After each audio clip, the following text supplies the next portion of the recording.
Hello, can you hear me now? This is wonderful. Technical issues right off the start.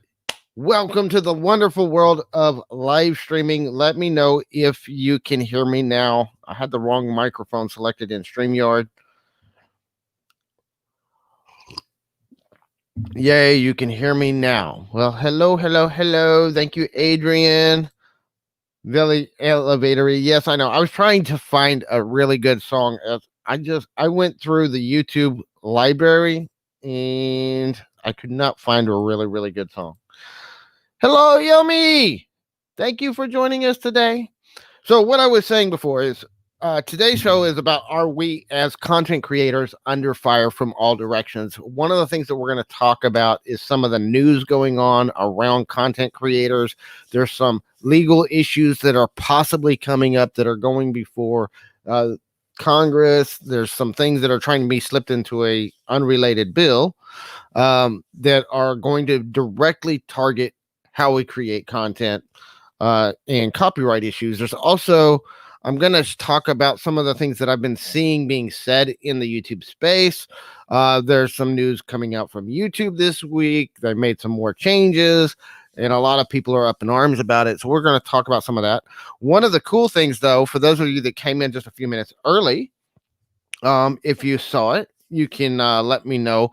If not, you can go back and watch the replay. The first few minutes, we started with a 5-minute little video clip. This is a new feature inside Streamyard that I'm really excited about. We can now add up to a 10-minute clip. There was a clips feature before, but I think the maximum was either 2 or 3 minutes, and it had to be a very small file size. Now we can add up to 10 minutes and up to 200 megabytes of stuff. That video clip that was in the beginning, by the way, was 5 minutes long, and it's only 38 megabytes. So you still got plenty of room for growth to make that a longer video and a little bit more technically challenging video. Back from the doctor. Well, that's always a good thing. I hope that the doctor's appointment, excuse me, I'm sorry. I hope the doctor's appointment went well, Yomi. So, but what I was saying is, one of the things that we're doing, we are making some changes to our show. A couple of things. One, we are actually making this a show. We're still working on the backdrop, but we're working on making it into a show. We're actually going to be simulcasting this. So right now we're live on Facebook, on YouTube, and on Periscope. And we're also going to be downloading the audio files afterwards, editing things up, and distributing it as a podcast.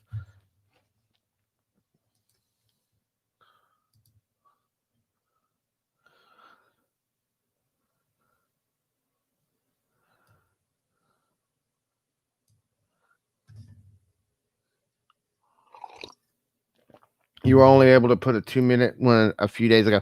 They're still rolling it out. I just got it yesterday. They're still rolling it out across the platform. I don't know how long it's going to take to get out to everybody. I just got it yesterday. I heard about it last week, but I just got it available on my channel yesterday, and I made that video clip real quick last night. I didn't spend as much time on it, so that's why I've got to find some better music, and part of it, I need to get on Epidemic Sound and get some really good quality music that we can use. This music was, the links in the bio, but it was out of the YouTube creator studio inside their audio library.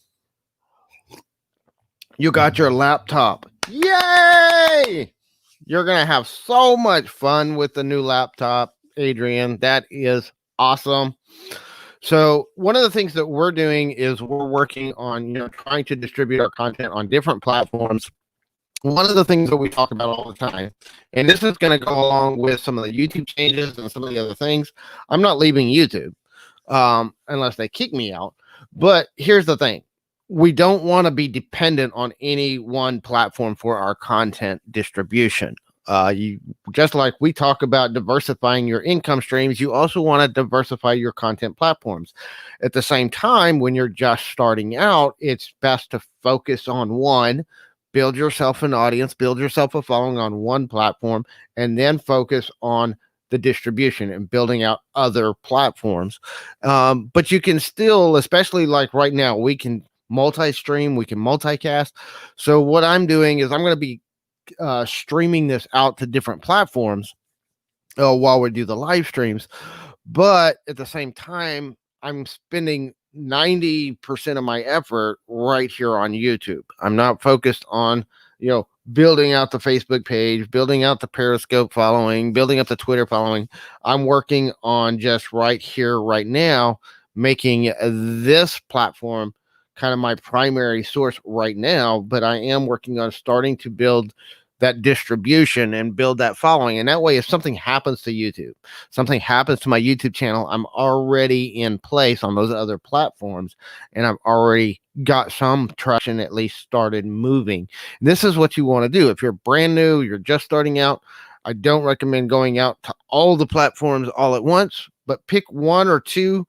Learn those platforms, learn how they work, and really dive in and build your following. And then you can start spreading out and diversifying as you grow. One of the things that's come up recently, and I want to start getting into some of the news going on. There's two big pieces of information going on with YouTube. And one of them is concerning the policy change last month, and we did a few videos on it. I've been seeing a lot of content that is giving some really, really bad advice, and I need to address it today. For those of you that don't know, if you've been asleep for the last month or so, YouTube made a policy change in their YouTube terms of service last month that basically states that they reserve the right to monetize all content on their platform, whether they're in the partner program or not. And this has set people up in arms, and people are acting like they're entitled to having their content not monetized, or they're entitled to, having their way, whatever. YouTube doesn't have the right to do whatever they want to do on their own platform. But I've seen some really, really bad advice to avoid this from happening on your channel, and I want to address one of them right now. So I've seen some people, and I've seen multiple channels saying this, and every single one of them has been channels that do not do YouTube growth, but they're capitalizing on the trend.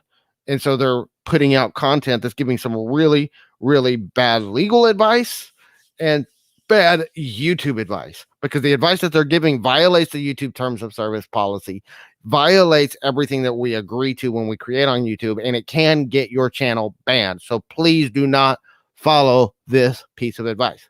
There's some people that are telling you that a way to avoid the monetization and YouTube putting ads on your videos is to put copyrighted content at the end of your videos so that they won't put ads on that video. And I've seen multiple channels actually promoting this strategy to avoid having ads show up on your video. Now, here's the problem. Copyright is not just about monetization. Copyright is a legal issue.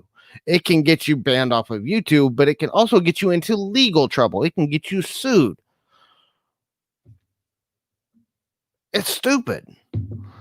You need to make sure, if you're there's two parts of this. One, if you're going to be giving advice, make sure you know what you're talking about. Don't give out advice on something that you haven't studied and researched and you know what you're talking about, because giving people bad advice that can not only get you banned, but can get the people you're giving advice to banned. And then what are they going to say? Well, they said I could do it. This person on this channel told me I could do it. So be careful. One, as a content consumer, be careful of who you're listening to, and make sure that they know what they're talking about. I try not to give bad advice. I'm not perfect, but I try to give advice that I know works. And I try to stay away from topics that I don't know what I'm talking about. Yes, there's a lot of people talking nonsense. Unfortunately, there's people actually listening. Some of these videos have gone viral and are getting hundreds of thousands of views. And they're telling people, oh, just put copyrighted content in your videos, and then they won't put ads on your channel. Well, if you don't understand how the copyright issue works, what happens on the other side? When you put copyrighted content on your channel and YouTube catches it in their algorithm, they send a notice to the copyright holder's channel which you can only see once you're monetized. If you're not monetized, you won't see this information. You can't see that tab until you join the partner program. But once you're in the partner program, you get a tab on your channel that allows you to see the copyright claims on your channel, or the potential copyright claims. And then you have two choices. You can do a copyright claim. With a copyright claim, what that means is that you will claim any revenue made from ads on that channel. That means that you can actually place ads on that channel. So you're trying to do something to avoid ads being put on your channel that could potentially force ads onto your channel, and you will never see a dime of that revenue because it will all go to the copyright holder, not to you. So that's one part of the bad advice. The other thing that they can do is they can offer a copyright strike. And there's a lot of people that are like, oh, I'm not getting any copyright strikes, so I'm okay. Well, here's the thing. They don't have to immediately offer a copyright strike. You can put copyright strikes. You can hold off and see if that channel owner puts any more of your content on their channel. And I've seen people do this, where they will sit there and sit on a piece of copyrighted content. And then when they get 3 or 4 pieces of copyright claims from that same channel, they'll go in and copyright strike all of them. If you get 3 copyright strikes, it doesn't matter how fast they come. If you get 3 copyright strikes, YouTube will delete your account. It doesn't matter how old the content is. You can have that content on your channel for 2 years, but then they see that they've got enough to get 3. They'll put all 3 of them in at once, and you will get deleted off of YouTube, because you have to have 3 copyright strikes within 90 days. They will delete your account. And there's very little you can do to contest it. You can contest it, but 90% of the cases you lose, because they pretty much know what they're doing by the time they get that.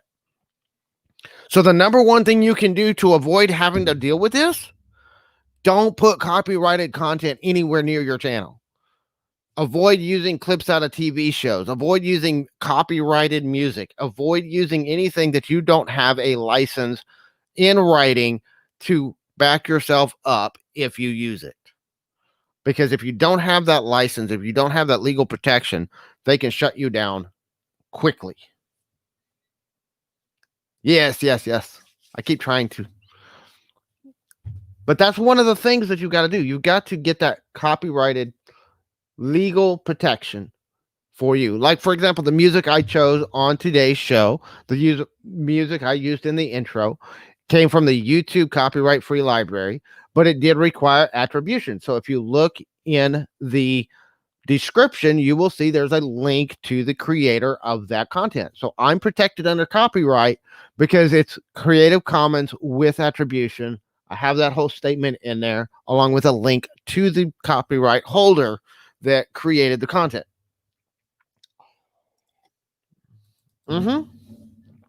They can ban your channel. That is completely true, Yummy. They can ban your channel very, very quickly. So that's one big industry thing going on. I want people to make sure that they understand and avoid do not put copyrighted content on your channel. Not only do that, and stop giving out advice that you don't know what you're talking about. Please, people. And I know this content probably will not. I'm too small of a channel. I don't have a big enough voice, but hopefully people will hear this and at least avoid from putting it on their channels. So number 2, there another change that happened with YouTube directly this week is they put out a notice that anybody putting up content about the potential or possible fraud within the U.S. election, and I'm not going into the politics, I'm not going into a debate on whether it happened or didn't. This is specifically about YouTube and their policy change. But they talked about the fraud around the U.S. elections, and they specifically stated that they will ban any content on the platform against that topic. And people are like, oh, we're being censored because we're trying to speak the truth.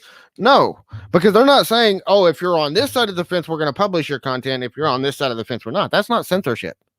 They're simply stating this content, this conversation is not allowed in my house. as a content, as a person, if I invite you into my house and you get into a conversation that I know is controversial or is going to cause conflict and could possibly cause violence in my own home, I have every right to tell you to get out of my house and take the conversation somewhere else. And that's all they're doing. They're not saying that you can't have the right to say those things. They're simply saying you can't say it here in our house. Have that conversation somewhere else, because a lot of it too comes around, as a content strategist, as somebody that helps people with their content strategy. One of the things that we teach people is to take advantage of controversy and to take advantage of trends, because those are two things that can drive a ton of views to your channel. Well, that's a powerhouse. When you have a controversial trend, it can be a powerhouse of content, but it can also be an emotional hotbed that can lead to a lot of very, very emotionally compelling stuff, and it can get a lot really, really heated really, really quickly. So there's a lot of channels that are trying to take advantage of the trend and the controversy around the trend to promote their channel, to build their channel, to get more people to see what they're doing. And the content that they're putting out has very little to do with the topic, but they're just using those keywords, and they're trying to target those keywords because they know it's getting a lot of search. They know it's getting a lot of recommended content. So they're trying to capitalize on the trend, which is great. It's something I teach people to do myself. But the downside to doing that is now there was literally hundreds of hours of content being uploaded every hour on this one topic. And YouTube had to say, we can't do this because we can't vet every single piece of content coming on the platform. We're just going to shut it down completely. If you remember, they did the same thing with coronavirus months ago. And everybody said, oh, YouTube's censoring us. They weren't censoring. They're trying to control the conversation happening on their platform, in that they're trying to keep people from being fed misinformation. And until they could get enough information to vet it properly and get information from reputable sources, then they just had to shut it down for a little while until people could calm down. And that's really what's going on. YouTube is not out to get content creators. YouTube thrives on content creators. They're not trying to only promote left-wing or only promote right-wing content creators. They're setting policy guidelines, and most of the content that's being deleted, by the way, violated the content policy guidelines already. Yes, they're trying to control the spread of misinformation, which is in their content policy guidelines that you agree to as a YouTuber. And that's what's getting people in trouble. That's what's getting people banned. There's other sites that are going up that people are talking about that are like, oh, you need to go to this site over here. You need to go to that site over there. And I've been to some of those other sites to check them out. And honestly, the content on them is not very good. They are not a place that, and they don't have the views. They don't have the viewership that you can get right here on YouTube.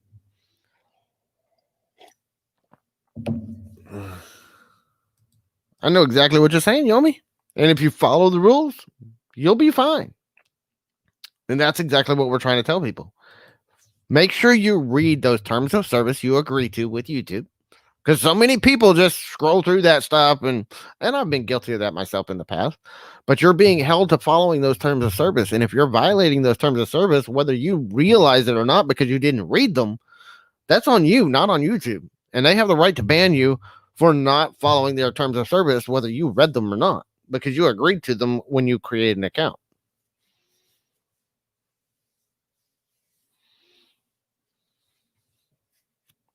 So follow the rules. If you want to stay on the platform, follow the rules. The other thing is diversify your content. That way, if they do make a policy change that you don't agree with, you already established on another platform where you can move. If you're into, especially if you're in those hot topic debates, if you're creating content on politics, if you're creating content on religion, those tend to surround a lot of controversy. So if your channel is about that kind of content, you might want to diversify very, very quickly to multiple platforms so that you can get in touch with other people, and so that you have options so that if they make a policy change on the platform that's your main platform, you're already established somewhere else. So that's a great reason for diversifying your content. Now the thing is, I mean, if YouTube was to crack down on content creation content, which has happened in the past, there's been policy changes that were directed at people in the very space I'm in, because there was a lot of spam, there was a lot of scammers, there was a lot of things that happened that were causing bad advice. Again, it was people giving out misinformation, people that weren't studying and researching what they're talking about. So they made some policy changes to combat some of that stuff. And there was a lot of people that lost their entire business. Google, who owns YouTube, made some changes in how they rank websites back in 2012, 2018, 2019. And it's every one of those changes, those what they call core system updates, really changed how search worked to a point where it decimated hundreds of websites, including some of my own. Now, honestly, looking back, what I know now, what I didn't know back then when I was a newbie just starting out, was that some of the tactics that we were using were kind of spammy. But that's what I was being taught to use by the people that were taught me when I first started out. I didn't know any better. And at the time, it worked. The problem is that when Google made a change, it went into effect not only moving forward, but retroactively as well, for some of those changes. So if you had done the wrong things in the past, all of a sudden you were being penalized from it. And it really decimated a lot of content, including some of my own. It's part of what put me out of business back in 2012, because at the same time I could have recovered and I knew the strategies to recover, but at the same time is when my daughter was born and my focus and my attention was on her and her needs and her care, because we already knew about her disability. And so I got off of content development for a while we learned how things were going to go with her. But came back to it, learned from all my mistakes in the past, and I really, really understand more now than I did back then about content, about how content is distributed, and about how everything is all about one thing. And it doesn't matter if you're on Facebook, if you're watching this on Periscope, if you're watching this on YouTube, it doesn't matter what platform you're on. This is the same across the platforms. How they gauge and measure this is different on different platforms. But the number one thing that every content site wants is a good user experience.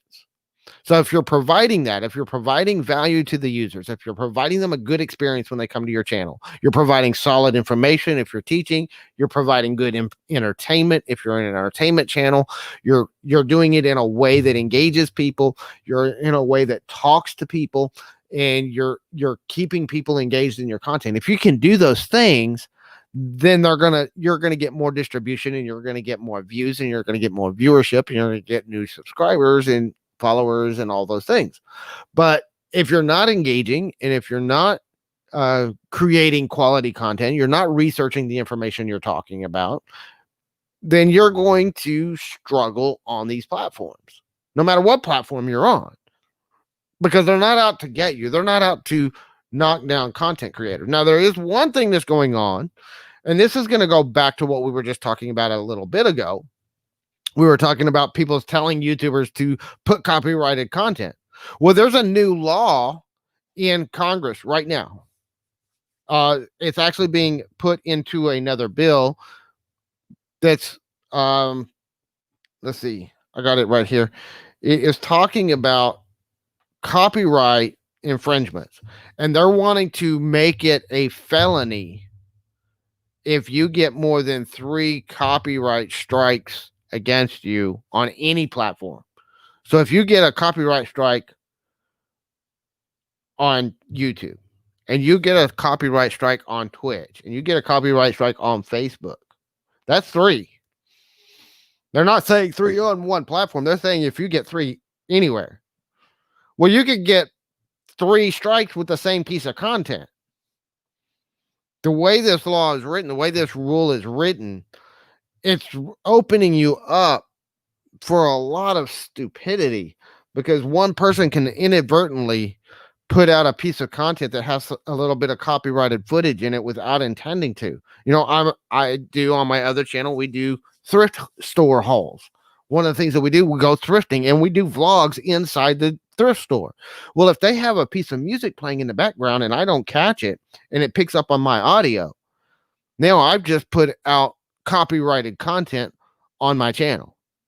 If I put that out on YouTube, I could get a copyright strike. If I put it out on Facebook, I could get a copyright strike. If I could put it out on Twitch or anywhere, I could get copyright strikes.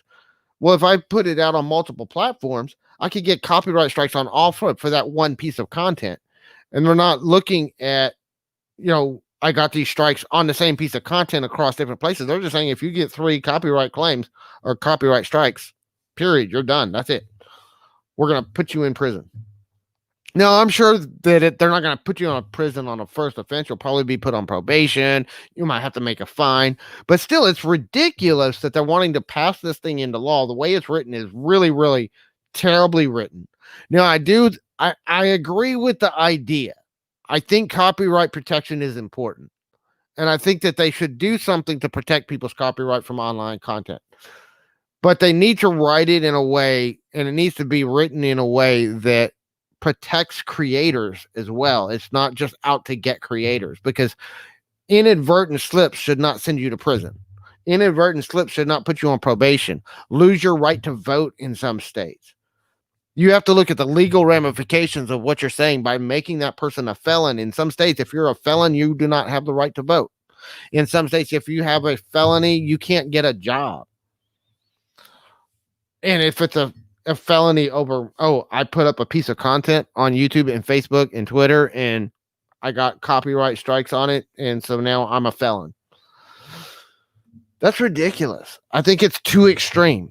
And I think that hopefully they don't pass this bill. It just got introduced. They're trying to slip it into another critical bill that has to be passed by the end of the day today.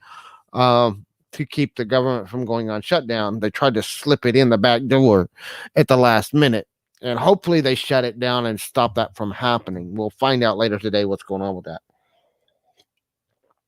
But I understand the industry is suffering, but they're not adapting. The entertainment industry has to adapt to the new economy, to the new way of doing things, and to a new shift in how we think about content distribution. So that's kind of the news going on around the industry. I hope everybody's doing well. I got a few things I wanted to talk about today. I got one more little piece that I wanted to go through. I wanted to talk about 5 points of engagement. One of the things that we've been talking a lot about is YouTube analytics and getting more people engaged in your content. So I wanted to talk about 5 points of engagement that people have with your content. And these are kind of where you need to be focusing your attention. These 5 points of engagement are basically what YouTube is looking at when they're deciding, do they show you in recommended content? Do they show you in search? Do they show you in the homepage? Do they show you even on the trending page? Do they show you in the up and coming YouTubers page on the homepage? There are so many different ways. And one of the things that a lot of people are like, we have to please the algorithm. Well, we need to make a slight shift in that and say algorithms in the plural, because there's an algorithm that determines what shows up on the trending page. There's a different algorithm that determines what shows up on the homepage. There's a different algorithm that determines what shows up in search. There's a different algorithm that determines what shows up in recommended content. There's another algorithm that determines what shows up as your next played video. If you're watching a video, that autoplay video or the recommended videos that come up on your screen at the end, if you turn autoplay off, there's a separate algorithm that determines what those are. And so you have to understand that there's multiple algorithms and they're all looking at different factors. But there's some factors that they're all looking at. One is your views. This is where click-through rate is important. This is why your thumbnails and titles are important, because your thumbnails and titles are going to increase your click-through rate. Your click-through rate is going to determine how many people actually see your video. So you got to look at the CTR, the click-through rate on your videos, one of the most important factors you should look at. You need it to be over. This is something I've been testing and looking at. You need your click-through rate to be over 7%. If your click-through rate falls below 7%, YouTube stops recommending your content. This is included on shorts, by the way. It's working about the same way. Between 6.5% and 7% click-through rate. Anything below that is not showing up in short shelf anymore. You got to have a 6.5% to 7% click-through rate on YouTube search, on recommended content.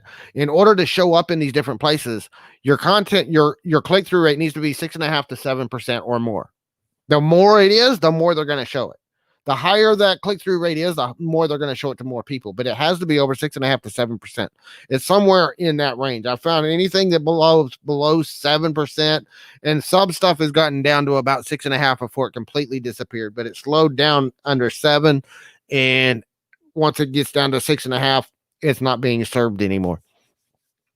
Now, that doesn't mean that later on they won't pick it up and reserve it to a different audience. They might reserve it to a different audience even a few weeks, a few months later. And so you start getting more views. So anything that's getting below a 7% click-through rate, I recommend changing your thumbnail, changing your title. And that's one of the things that we're doing. If you look at my channel, on my YouTube channel, you'll see that we just changed a whole bunch of our thumbnails in the last week or so. They're all views that we're getting less than, well, one, we're making a shift with our show, so we're making it more of a show. So we did some changes there, but we're changing a lot of our thumbnails. And a lot of that's because they're all the thumbnails that we're performing less than 7%, we're changing those thumbnails.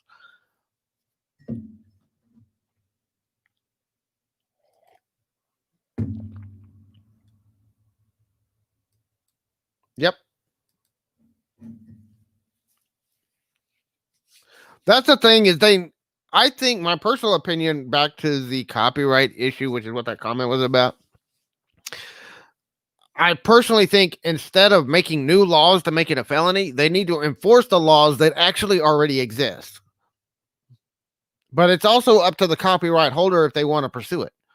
The copyright holder has the choice to pursue it or not pursue it. And that's the whole thing with civil litigation. If they choose not to pursue it, then they don't have to.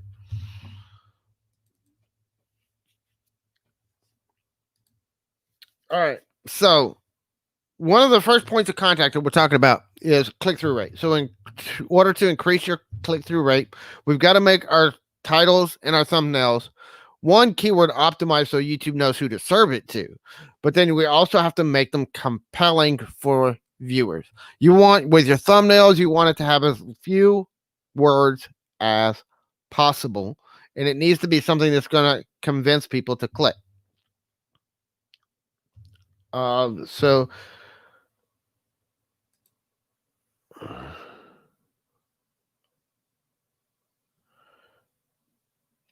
that's true to a point. But they do have a click-through rate and a pass-through rate, which is one of the next things we're going to talk about. The next thing you want to look at is your bounce rate and your watch time. It's just where your watch time and your watch time percentage is important. You need to be driving people at least halfway through your video or longer on average in order to keep getting recommended.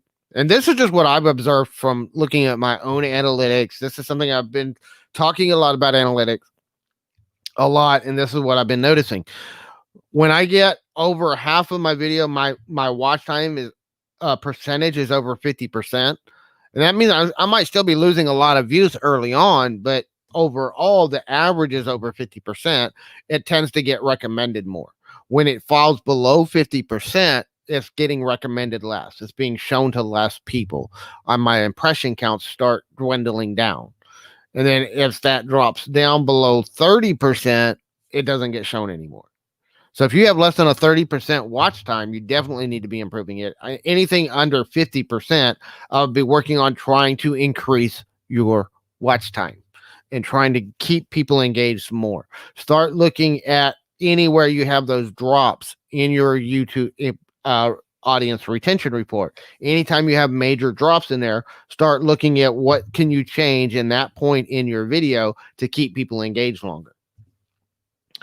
I'm not sure about how the CTR works on shorts. Because you're right, it does autoplay the next one, and autoplays the next one, and autoplays the next one. And you don't have control over who's going to see it. I think the watch time is a bigger factor on shorts than the click-through rate, than the show rate. But I don't know for sure. I'm not sure how the algorithm is so new with the shorts feature. We don't know exactly how that's working. But one of the things that we want to look at is your click-through rate. You want to look at your watch time percentage. Those are 2 points of engagement. Next one we want to look at is the engagement within the post. So there's 3 simple engagements that are the next one that we look at, which is likes, subscribes, and shares. Very simple, click of a button, able to engage with your post. So that's the third one. Getting people to like, subscribe, and share. Those are very simple. They take the least amount of effort on the part of the viewer, but they count as engagement on your post. One of the things that I have found is the ones that get the most likes also get the most recommended. They're getting the most impressions. The ones that are getting shared on other platforms and bringing viewers in from outside of YouTube are getting more engagement. And they're getting more recommended because they're bringing people into the platform and keeping them engaged. And I think that the click-through rate and the watch time are bigger factors, but those are factors that are being taken into account on whether they show your content. The other thing is comments, which is a higher level of engagement. So that's the fourth one, is comments. The fourth point of engagement, getting people to comment on your channel. This also includes your chat right here on your live streams. If you've got a really engaged chat right here on your live streams, you've got people leaving comments in your live streams, or if you got people leaving comments on the actual video itself after the video, for your lives, if they're coming back, they're making comments in the comment section. If they are leaving comments while they're watching your content. This is why it's important. This is why so many of us do things like asking you questions, like asking you to do something to make an engagement. This is why we ask you, hey, leave me a comment about the platform. Leave me a comment what you think about the copyright issues going on with YouTube. Keeping and again, this is where controversial topics are really big and why they get so much push. Because when you get controversy, you get interaction. When you get controversy, you're going to have people on both sides going in the comments. You have a comment section that blows up, getting hundreds of comments on it.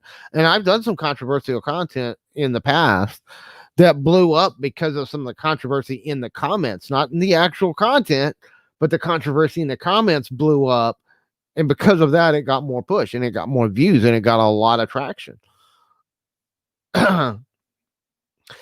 So that's why controversy works. That's why things that are emotionally engaging work, because you're going to get more people. If you get people emotionally invested in your content, they're more likely to leave you comments. They're more likely to want to share it with other people. They're more likely to do those things. This is why we talk about using your emotions in your content and connecting with people on an emotional level, not just on a logical level.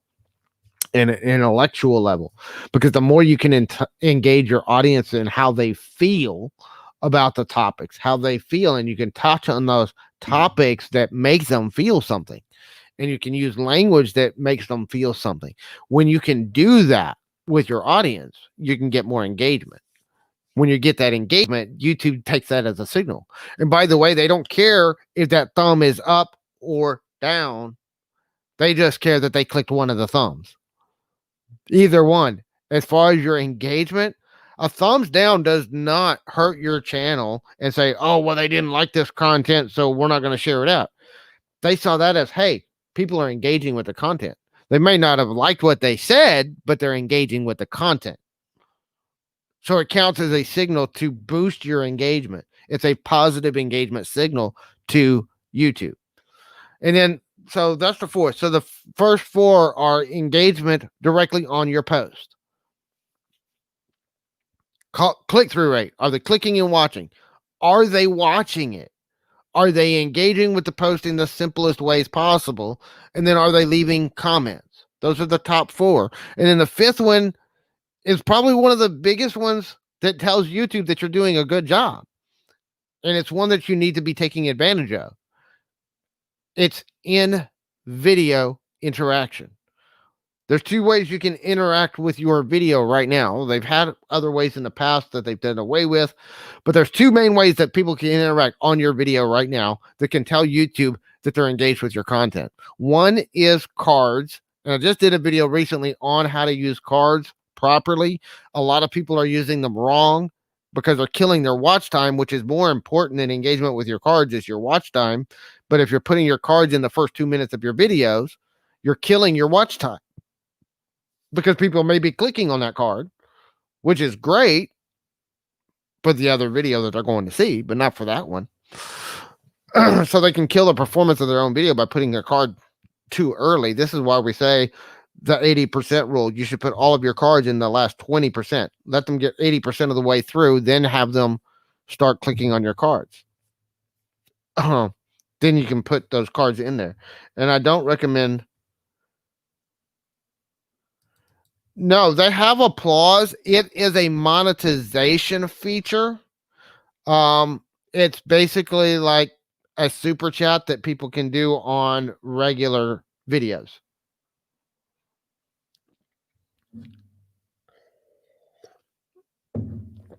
From what I understand, it's a monetization feature, so you have to be in the YouTube Partner Program to get it.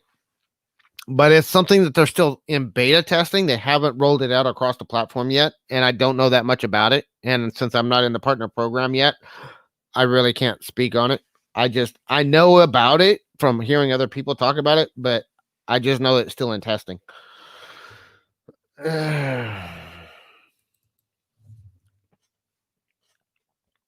Again, some people have it and some people don't, so I don't know. Yeah, I know it's a monetization feature. It's basically where people can do it's like a 99-cent super chat or something. It's basically, and you can do it on any content. So it's just another way that people can support the creators that are monetized, but you have to be in the partner program. From what I understand about it, like I said, I don't have it on any of my channels. So that's all I can say is what I've heard other people say about it. So then the interaction, your cards and your in-screen elements. And one of the biggest things that a lot of people are losing traffic on is, are you getting people to click on your end screens? And this is something that I'm testing, and I'm finding, again, if I'm getting clicks on those end screens, if I can keep people engaged all the way through a video and click on an end screen card to check out my next recommended piece of content, that's a big signal to YouTube. And I usually, on my end screens, I usually use the 3-button layout for my end screens. So I have one video that is relevant to the video I just showed them that I pick myself that I'm putting up there. The second one is best for user. And this is where YouTube, based on their watch history, will recommend the best piece of content for them to watch next on your channel. And then the third one is the subscribe button. So those are the three elements that I put on my end screens. I think you can have 3 or 4 elements total on your end screens. I only put those 3. I want to build subscribers. I want people to go to that recommended piece of content. And in case they've already, part of the reason I do the best for user is, what if they've already seen that video? Especially, a lot of my subscribers that watch the video all the way through, they may have seen that video that I'm recommending. So that way YouTube can suggest them a video that they haven't seen yet. And I get probably, I think mine's at about 3% right now, click-through rate. But again, that's also looking at your overall views, they're not counting 3% of the viewers that made it to the end.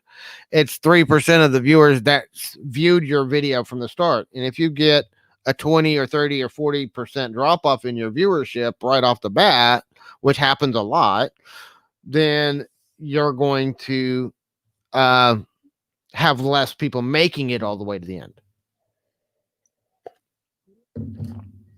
Yeah, work on your watch time, putting videos into playlists, putting playlists into your cards. So put those playlists. And what I recommend, I learned this from Daniel Batal, and it's been effective for me so far anyway. I choose one piece of content or one playlist, one of the two. But everywhere I link out of my channel is going to link to that one piece of content. So in my description, right above the fold, so before they have to click that little see more button, that right there at the very top of my description, I will have a link to that playlist. I will go to my comments. The very first comment on my post will be from me.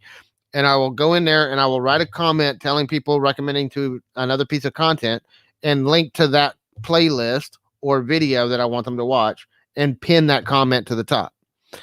I will go to my other content.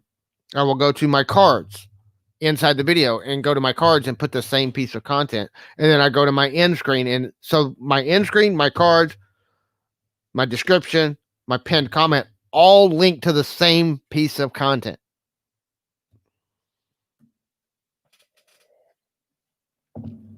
I learned that from Daniel Batal, and I have been getting some decent results from that.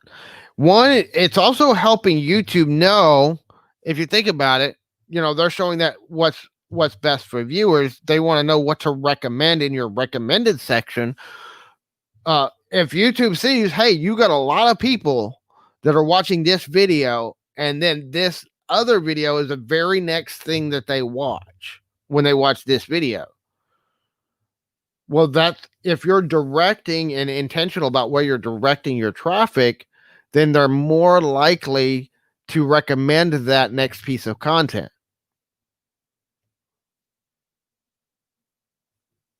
Yeah, playlists can be tricky, but it can be effective too. And especially if you're doing a series, I think if it's one-off content, it doesn't work as well. But like when I'm doing a series on videos, like if you see some of my videos on YouTube Analytics, this is exactly the strategy I've done. I do a series on YouTube Analytics, and some of those videos are linking to the playlist where they can learn everything I've gone through on YouTube Analytics. So that's where my card's going to. That's where my end screen's going to. My pinned comment. It's all going to the playlist where they can watch the whole series on YouTube Analytics. If you're doing a series, it's a great way to get people to the beginning of the series without sending them off your video before they even saw your video. So the 5 points of engagement that you want to pay attention to, and depending on where you're at, first, pay attention to your click-through rate. Your click-through rate needs to be 6.5% to 7% or more. If it's less than 7%, I'm trying to change the thumbnail. I'm trying to change the title. I'm trying to get over 7% click-through rate on everything. Number 2, watch time. You need that watch time percentage to be over 50%. And this is on an individual video by video basis. I might have a video that's getting a 60% watch time percentage, and I got another video that's getting a 30%. So don't look at your overall on the channel, but as you raise your percentage on each individual video, then the percentage on your channel is going to go up. So try to get it above 50%. And this is just what I've observed myself. I may not, again, none of us know how these algorithms work. Nobody knows all the algorithms. There's a lot of things that we're determining based on our experience and what we're extrapolating from looking at our analytics and how things are working. What I've seen is if it falls below 50%, I don't get recommended. I don't get as many impressions. So try to keep it over 50%. Number 3, get that engagement. Get them to like your videos. Get them to share your videos. Get them to give it a thumbs up. Thumbs up is like the easiest form of engagement you can get from people. And if you like this, if you think this has been valuable to you, give us a thumbs up. Make sure that you let YouTube know that we're putting out some good content, that we're putting out information that's valuable to people. So get those engagements on your post, and then get comments. That's the 4th. Comments. Comments is a higher form of engagement. It costs a little bit more effort. And YouTube recognizes, hey, this is a little bit higher level of engagement because it took them a little bit more effort. And then the fifth one, get them to watch another piece of content. That's where you're using your cards, your end screens, your pinned comments, directing people to where you want to go. If you can get those things in alignment, and you can get those things going on your YouTube channel, you're going to get more engagement. You're going to get more recommendations. You're going to get shown to more people. If you're not getting these things, this is why you're struggling to get views. This is why you're not getting impressions. You know, we talked about impressions in one of our videos, and you got to get your impressions counts up. When you start focusing on these factors and improving these factors in your channel, YouTube's going to recommend it to more people. And again, you don't have to blow it up overnight, but just strive to always do better. One of the things that we talk about every single show is every day, every way, you're doing better and better and better. It's not about perfect. Make a 1% improvement this week. Try to get your impressions, or try to get your click-through rate from 5% up to 6%. Try to get your watch time from 50% to 51%. 1% improvement, 1% improvement every day, every way, every day. And you're going to grow over time. Just continually trying to improve with every video, and focus on one. Don't try to focus on, oh, I'm going to do all of these engagement factors in this next video. Focus on one. My biggest focus on this channel right now is my click-through rate. That's why you're seeing a lot of changes in my thumbnails. You're seeing a lot of different types of thumbnails, because my biggest thing right now is getting my thumbnails under control, getting my click-through rate up over that 7% threshold. I've had a few. I've got one that's performing still at 11.5%. It dropped a little bit. It was at the top whenever video first came out. It was converting it like a 15%. Over time, it's dropped a little bit. The panic has kind of calmed down. So the keywords that I used in the thumbnail aren't as effective today as they were whenever I first put it out, the day that the YouTube terms of service change happened. But when that terms of service change happened, I was getting a 15% conversion rate on that thumbnail. Hello, Joy. Hope you're having a fantastic day. Thank you for joining us. So if anybody has any questions about these points of engagement, if you have any questions about anything on your YouTube channel, we're going to be wrapping up the discussion part here in just a minute. So if you have any questions, leave me a comment in the chat. And if you're watching this on the replay, leave me a comment below the video and let me know what your questions are. Those comments and the questions in the chat is, one, helps us with the content, helps us know what to focus on, but it's also what's going to determine some of the upcoming content that we put out. Good morning, Westside Gary. So if you have any questions about these points of engagement with your audience or with YouTube in general, leave me a comment, leave me a question in the chat. If you're watching on the other platforms, Facebook, Periscope, leave me a comment. We do have our chats on all, so we can see all the chats going on today.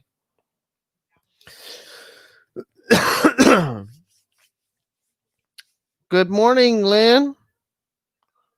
Hope you're having a fantastic morning. Thank you for joining us.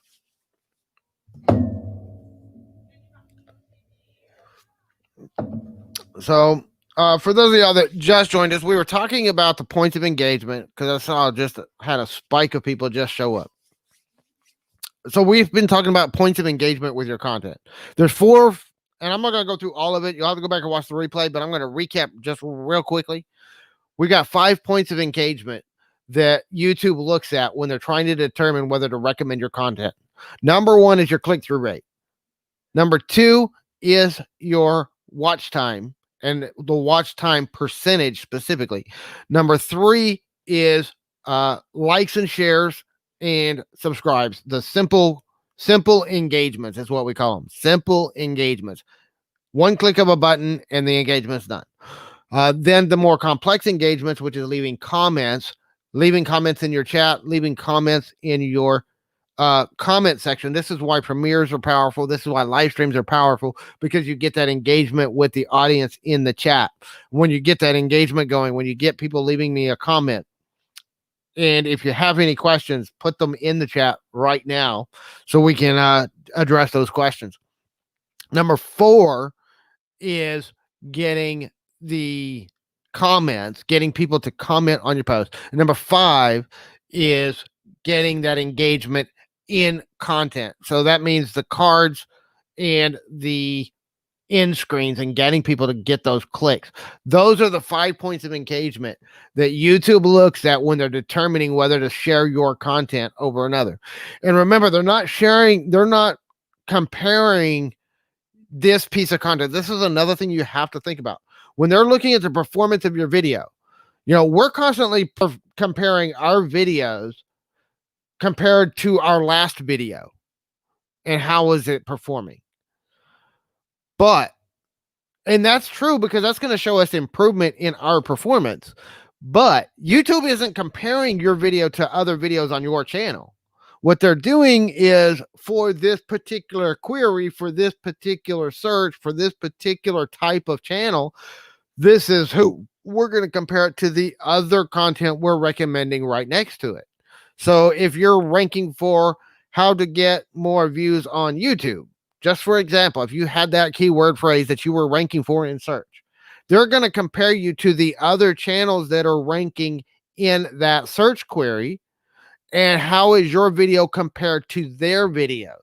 So you might have a really low click-through rate, but so do they. So you get recommended more because you have a higher click-through rate.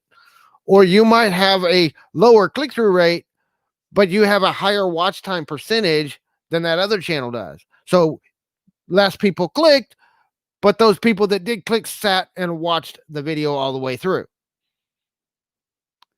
So they may recommend that piece of content just a little bit higher. There's this whole system looking at all of these factors that we just talked about. This is why search is so complicated. This is why getting recommended is so complicated. You've got all of these factors that they look at. And there may be other factors involved too that we're not quite aware of, but these are the 5 biggest factors that we've identified as being the factors that get you shown, get you seen, get those impression counts up. Because one of the number one things you need to do to grow your channel is get it seen by more people. The way you're going to get it seen by more people, this is why we talk about creating engaging content. Because you can get the best click-through rate in the world, but if people aren't engaged with your content, then it's not going to go anywhere. If you get people in, you can have, and years ago, the algorithm was based almost entirely on click-through rate. So you could have a super high bounce rate. They didn't care. As long as people clicked and viewed the video, that's going to get ranked up in search. But they've learned that it's not just about the click. It's about keeping the viewer engaged, keeping the viewer watching your channel. The 2 factors you need to do to increase your impressions is get the clicks and keep them watching. Get the clicks first and keep them watching. This is why the structure of your content is so important. This is why the number one thing you need to do is get the attention. This is why we have these clickbaity titles and thumbnails, because they work, because they're going to get people to click. The number one purpose of your title and thumbnail is to get people to click on them, to look at your video. You have about 15 to 30 seconds to grab their attention and keep them when they get into your video. If you're doing short videos, you have about 3 seconds to grab their attention and keep them. You have to hook them right off the bat. You have to give them a reason to stick around as soon as they land on your channel, or they're not going to keep watching. They're not going to keep coming back for more. This is so important.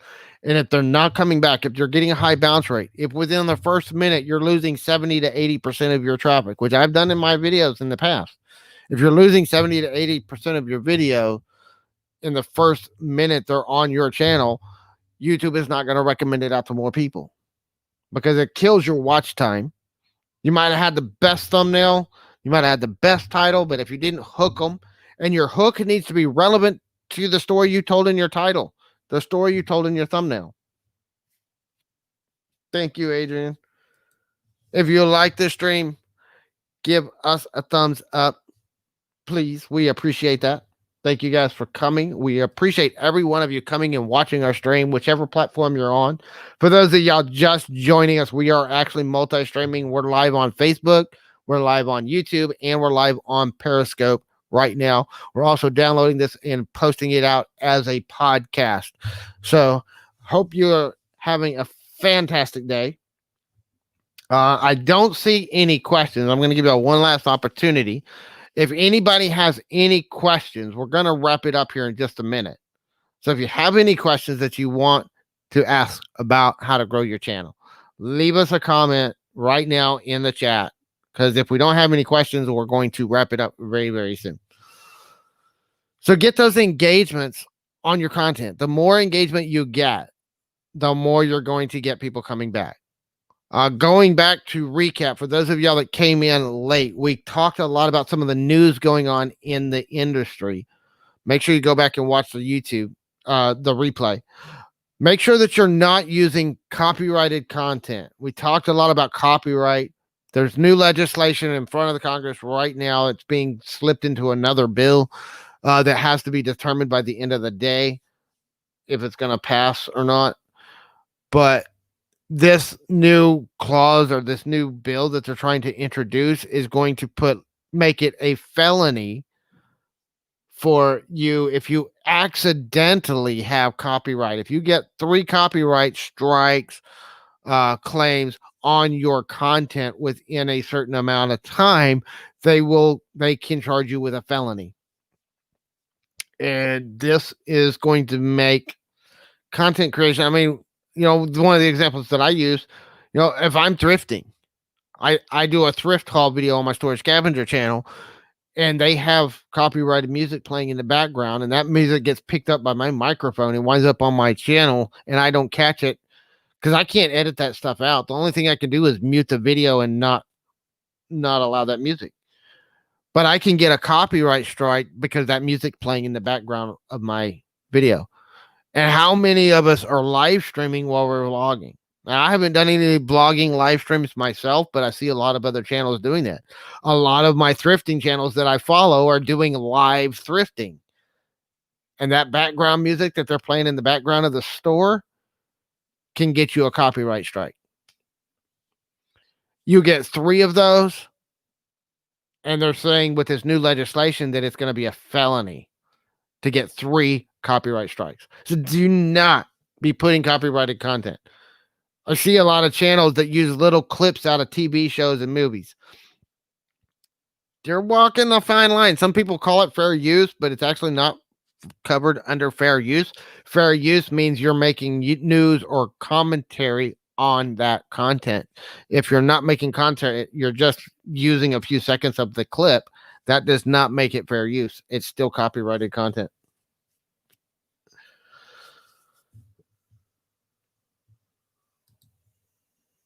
What is a community post? Okay. Are you talking about the community tab? Oh, so Victoria. If you're talking about the community tab, when you get to 1,000 subscribers, you can maintain 1,000 subscribers for 1 week. You don't have to have the 4,000 hours of watch time. You don't have to be in the partner program. You just have to get over 1,000 subscribers. YouTube unlocks a feature called the community tab. I do not have that feature on this channel yet because I haven't gotten to 1,000 subscribers. But with that tab, now you have a way that you can engage directly with your audience. You can post videos in there. You can share other people's videos. You can create polls. You can have discussions directly with your community right there in a very short text-based post instead of having to create a video. A lot of people use this to let their community know about an upcoming piece of content, or to get ideas for content, or to get people's opinions on a piece of content that they're working on. Those community posts can be used to notify your audience of something going on. So say you're a weekly live streamer. Okay. Like back in August, okay, my wife got sick and she was in the hospital. She went in the hospital on the same day of my weekly live stream that I've been doing every single week for over a year. So I went and I recorded. I didn't have the community tab. So I went and I recorded a 45-second video, which is now being picked up on the short shelf, by the way. And I posted this video to my audience that said, basically, my wife's in the hospital. I'm not going to be able to make it to my live stream tonight. So we're canceling. I just want to let everybody know. It was about 45 seconds. I had to make a video to say that. If I had the community tab, I wouldn't have even had to record a video. I could have just gone to my community tab, written a post that told everybody there wasn't going to be a live stream today, and it was done and over with. Instead, I had to record a video, upload a video, put it out there, let people know what was going on. But you have to get to 1,000 subscribers to get that community tab open. But it's a great way to create more engagement with your audience, to get people's opinions. You can do polls, you can do surveys, you can do giveaways. I've seen all kinds of uses of that community tab. It's just about it's another point of engagement with your crowd.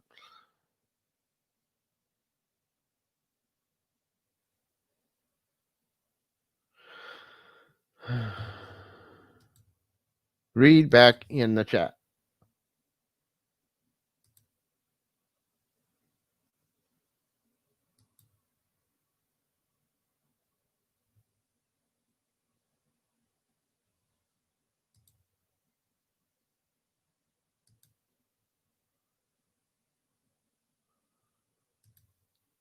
What do you all like to see from your favorite creators' community posts? I like the polls. Personally, I love it when they do polls and things. I also love it when they share other people's content, other creators that they work with. It's a great way if you're doing a collaboration with another channel. Post it out there, share it out there with other channels. And the engagements. Also, as you grow, as you get it monetized, then you can also do members only community posts as well as community videos, members only videos and stuff. You can do members only community posts. That's a great way to, update your members of things that are going on, let them know about how to, when you're planning members only content, that kind of stuff.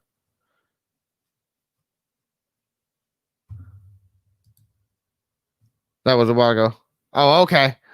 That's what prompted Oso's question. I got you. Yeah, the community tab's a great feature. I've actually told a lot of people, I'm trying to get my channels to 1,000 subscribers, not because of the partner program, but because I want the community tab feature unlocked.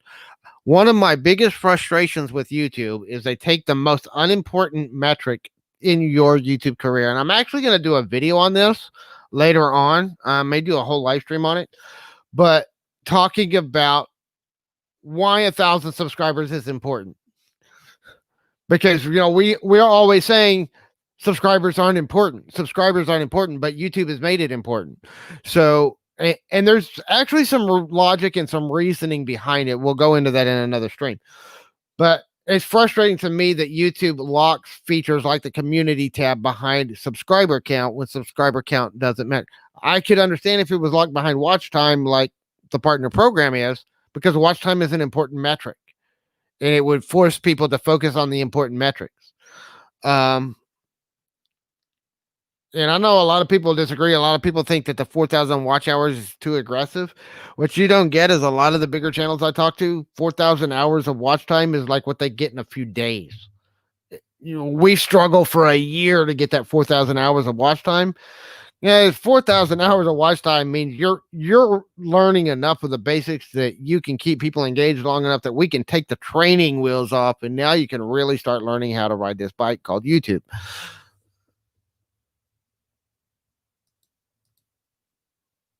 Community tab. See, that's the same way I am. I am more concerned. I am more interested in getting that YouTube community tab than I am about getting ads on my channel, because I already know what the ad CPMs are in my niches, and they're not that great in any of my niches. So I'm not going to make that much from ad revenue. Honestly, I'm already looking at brand deals and other things like that. I'm doing some affiliate marketing, other things to monetize my channel. And anything ad revenue is just going to be basically an extra bonus that comes in. I don't care about the ads.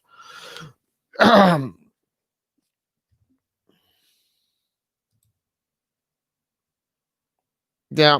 The 4,000 hours, I know it seems extreme, but if you look at the bigger channels, you start getting the thousands of views a week, thousands of views on every video. As you grow, this will happen. It's just focus on continuing. Even when you hit the 1,000 subscribers, just focus on constantly improving your content, and that watch time is going to get better. The view time is going to get better. And as that view time goes up, as more people come in, and start live streaming. One of the reasons I love live streaming so much is the watch time I'm getting from lives. I'm getting massive amount. I've only been doing this live stream. This is my 7th episode of this live stream today. And I've already gotten over 100 hours of watch time. Well, it's even more than that. It's like almost like 400 or 500 hours of watch time on all of my live streams on this channel. And this is only the 7th one. And my channel's small. I'm not getting that many views, but I'm getting that much watch time on it. It's massive, the amount of watch time you can gain when you start live streaming. And the more viewers you have during your live streams, the more that's going to go up. We did on my storage scavenger channel, we did a 12-hour Thanksgiving weekend live stream. And it's actually 2 live streams, 6 hours each. But it was consecutive for me. We had a break in there where my internet went down and we had to restart the stream. And it happened to be right around the halfway point when that happened. But what happened, we were on for 12 hours the Saturday after Thanksgiving. I got over 500 hours of watch time in one day. And that's just what I got then. I have to go back and look because I've been getting views on the replay. I don't know who's watching the replay on a 12-hour live stream, but I'm getting some replays because my view counts are still going up on that live stream. And so I'm got to go back and look at the watch time now. But the last time I looked at it, it was a little over 500 hours between the 2 streams of watch time in one day. 500 hours. Think about that. Okay, you need 4,000 hours, and I got 500 in one day. So if you could do one 12-hour live stream a month, it would take you like 8 months. And that's just that one video. It would take you, if that's all you did was one 12-hour live stream a month for 8 months, you could get your 4,000 watch hours. If you were to do one live stream a week, that's an hour to 2 hours long, and you can get some good watch time on those live streams. This is why we talked about how to structure your live streams. Structuring your live streams for the replay instead of, because so many live streams, the reason they don't get replay is because the way they're structured, they don't have replay value. Because if you weren't part of the community, if you weren't in the live chat, there's no value for you. That's the way a lot of people run their live streams. But if you live stream once a week and you get structured for replay value so that people can watch it, so it can show up in search, you do a good, compelling thumbnail. You get them showing up in search. You get people coming to watch what you have to say. If you can get those things right and nail those, then you can get more people watching what you have to say. You can get more interaction. And doing that is going to bring more watch time to your channel. I know streamers right now that are getting 4,000 hours of watch time in just a few days with their streams.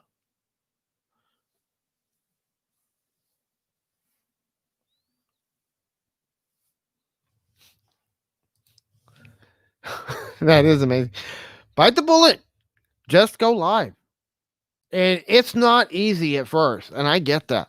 When I started live streaming, my very first ever live stream was in 2010. It was in Google Hangouts. That was a long time ago, before live streaming was even really a thing on the internet. You Google Hangouts. We could go into Google Hangouts and live stream it to our YouTube audience at the same time. And I used to do Google Hangouts. I used to do a weekly show on Google Hangouts. And that was my first experience with live streaming. And I didn't have a huge following at the time. And I wasn't focused on building YouTube as a platform. I was focused on other things. But I had a great time. But those first few, it was hard for me. I couldn't sit here and talk to you. You know, those first few, I did like struggle to come up with something to talk about for like 15 or 20 minutes. Now I've been on for an hour and a half and I still haven't shut up yet. Well,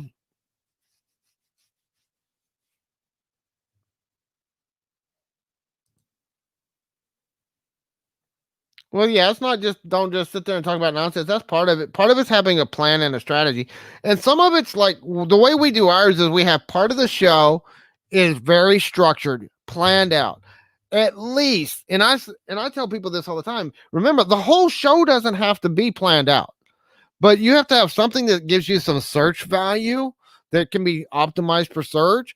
Like, so I planned out this show today, and I have really two main focuses in the way I structured the show today.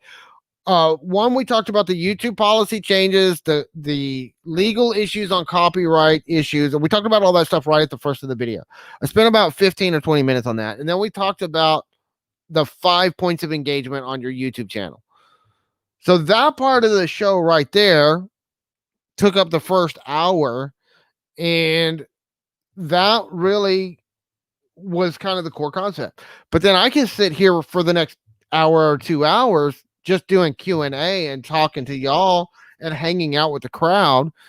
And I'm still providing some value, and some of it's still going to have good replay value because we can interact and people can see. This is why we do things like some people are 2-minute hungry and sit there for hours. Yep.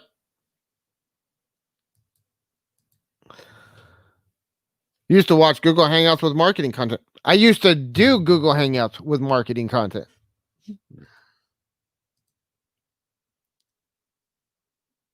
Yep. That can be fun.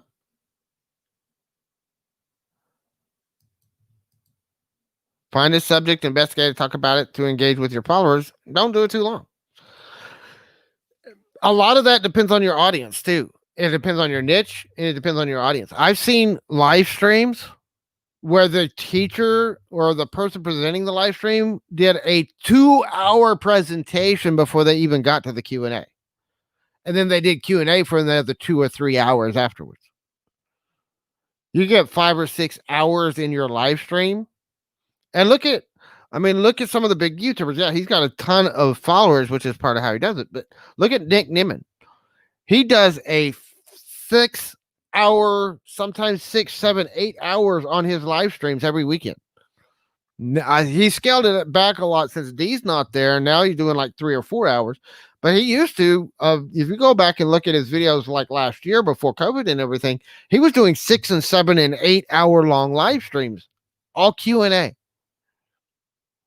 And some of those live streams don't get great replay value, which is why he started his clips channel, but some of them do. And, you know, I'll go back. If I missed one of his lives, I can go back and I can still watch the replay because the way he structured the Q&A and because of the way he performs the Q&A, they still have decent replay value for people that weren't there during the live stream.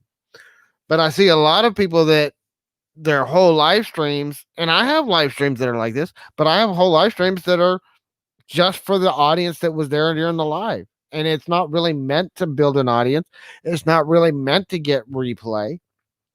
It was just for the actual live itself. Now, you don't want to delete those because if you delete them, if you move them to unlisted or private, you lose the public watch hours. So you don't want to lose the watch time, at least before you get monetized. So I don't recommend deleting or removing that content until after you're monetized because you still want that watch time and watch hours. But I've done live streams that are on my channel right now that honestly do not bring me any replay value and did not bring my audience replay value. But they built a great relationship with my audience.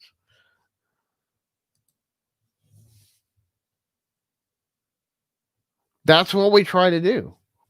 Right there is what you need to do in every piece of content you put out. Sean Cannell, who runs Think Media, one of the things I learned from him a long time ago when I first started following him, never create a piece of content that somebody didn't subscribe to your channel for. This is why having your niche is so important. This is why, because you want to, every single subscriber to your channel should be interested in every piece of content you put out. Now, does that always happen? No. People lose interest. People change interest. There's a lot of reasons why people don't come back and rewatch your content. But you should try to always put out content that's for your core audience. That's for who you are making content for. Once you know this is my ideal target audience, and if this person that fits this perfect mold comes to my channel, they are going to subscribe. They have to. They have no other choice. And you make every piece of content for that person. And that includes your live streams. And that means when you're directing the flow of your live streams, and I've had live streams, and guys, I've had questions come up in my live streams that I ignored, and I didn't mean to short somebody, but it wasn't on topic with the purpose of the live stream. Part of the reason why I started this channel was too many of my live streams on my storage scavenger channel were becoming about YouTube growth and not about my storage business and what we were there for. And because I was getting taken off topic by the comments in the chat and the questions people were asking me, I started a separate channel that would be more for that niche and that audience.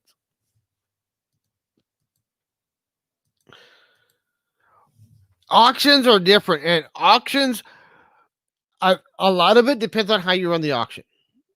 Your auctions are really, really good for the auction itself, but you're very business. And you'll have some fun, but you very much, let's get in and get to business. I'm the same way. Donna's auctions, if you actually watch hers, part of the reason why they're so relaxed and chill and chat and hang out and have a good time, her auctions get really good replay value because people will watch just to be entertained. Some of my auctions get that way, but most of my auctions don't get much replay value. But I do get some replay value because I've actually had people email me weeks after an auction saying, hey, I just saw this on your live stream. Is it still available?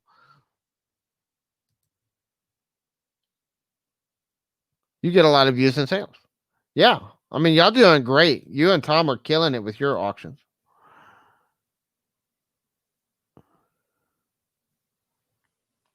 Yeah. You can leave that stuff. You can also create, don't delete it. Maybe you just create a playlist for your fun hangout auctions or your fun hangout live streams. Sorry, we're just talking about auctions. And so you have it in your playlist. It's still there if people want to go back and remember the fun times or look at that. It also keeps you from losing the watch time that you built on those off of your channel. But yeah, just hang out, engage with your audience. And, I've done 2 or 3 o'clock in the morning live streams where we went live at like 2 o'clock in the morning and hung out for 5 hours and just had a general hangout and chat.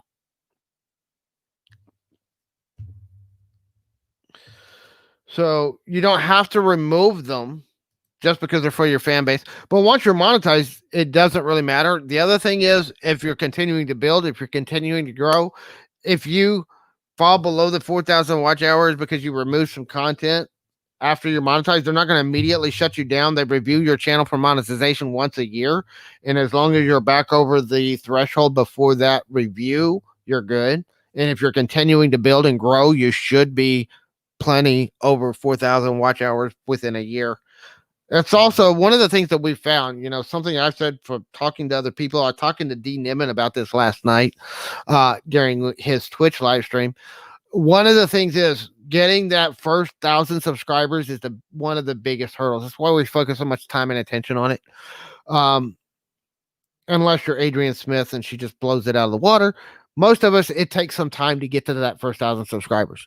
But then to get from 1,000 to 10,000, which is 10 times the number of subscribers, takes half the time.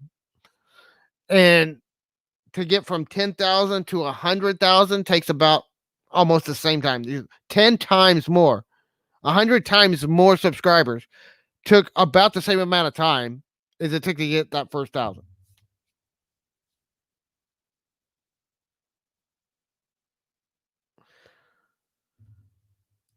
I'll put them in private. Okay. And that's good. And, I've done that too. One of the things we did, we had a 3:00 or 2:00 in the morning live stream, but we had some really, really great discussions during that live stream. But there was also a lot of playing around and fun time. So what I did was I downloaded the live stream, and I think, what you're talking about. And I kind of did this because Nick Nimmin was about the same time Nick Nimmin started his Clips channel. But what I did was I downloaded the live stream, and I took sections of the live stream that were really, really great conversations, found keywords that matched that conversation, put it up as its own independent video, and they've done pretty well. So that's a way to leverage that content. And then I still have a playlist. So that particular live stream isn't public, but I have a playlist with that live stream in it. I didn't put it to private. I just put it to unlisted. And then I can actually link from that content. Hey, if you want to see the whole live stream where we talked about this, and I actually still get some replay hours on that live stream, because people will click on that end screen and go to the full live stream.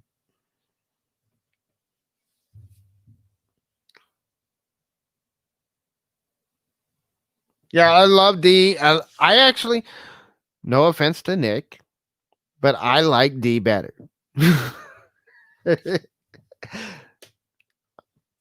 I get more engagement with D. I love D's. And D Diamond does a lot of stuff within his private group. He has a Twitch channel. And it's not private, by the way. It's not just members only for the Twitch channel, even though most of the people that even know about it are in his members area. But he actually does channel reviews and stuff over there. He did a review on this channel last night. And gave me some advice. Some of it we're already started implementing last night. Some of it we're going to be implementing moving forward. Yeah, D is more approachable. And I think part of it's because, he is a little bit smaller than his brother. He's just barely over 100,000 subscribers. Which, it's like, which elephant do you want to sit on you? Whichever one is going to be painful, because they're both big. But, D's got some great stuff. I like D's personality a little bit better than Nick's.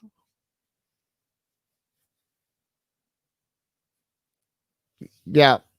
The evening one, it depends on how late he goes. And for you, it was a little bit later. For me, it's a lot better because he was doing them at midnight my time. See, before he moved, when he was on the West Coast, because he was on the West Coast for a while, so he was going live at about the same time for him. But when he moved, he changed time zones, and so now he's going live earlier. But the lives he was doing, he was going live at like midnight.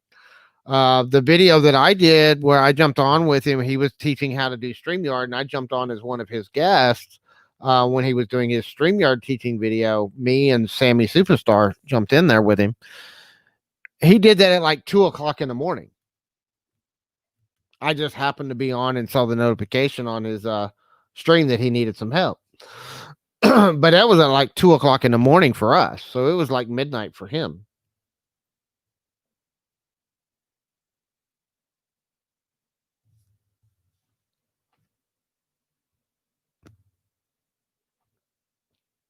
Well, we can. Hi, Kathy. But Gary, Yomi's channel is in Spanish. I don't know, Adrian, if you could find it. Yeah, that's fine. Adrian, you could drop that link for me. But her channel is in Spanish. Hi, KK. Hope you're having a good day. I'm sorry I haven't been at your shows lately. I have been running around like a chicken with my head cut off, trying to do everything else I got to do. I am trying to do some things. I'm setting up a lot of stuff here with this channel, as well as with the Storage Scavenger. We got some stuff that's moving forward on all of our channels. We set up a new blog on this channel. I'm also setting one up on the Storage Scavenger. I actually had it but they got turned off and I got them turned back on, and now I'm resetting everything up. And we are working on editing all of these shows and all of this live stream into a podcast. So we're going to be doing a distribution for a podcast for this show. This is why we have the name of our podcast, Conversations on Content, and I'm hoping to make it more conversations. One of the things that I'm wanting to do is bring on some guests and bring on some other YouTubers, some other people that have experience in areas that I don't. I've got a few people I'm already reaching out to come on as guests for the show, and we can do some interviews and answer questions that people have about some of the things. I've got some people that are really big on audio editing, and especially since I'm doing a podcast, that's something I'm diving into myself. So I've got a friend that I've made through other YouTube channels. Some of y'all might know Marlon. I'm reaching out to him to see if he would come on as a guest and talk about audio processing and audio editing and how to do all that kind of stuff for our videos, but also for a podcast or audio content. I've also got a few other people that I've reached out to that are people that I think would make a good benefit and help us to create better content for our channels.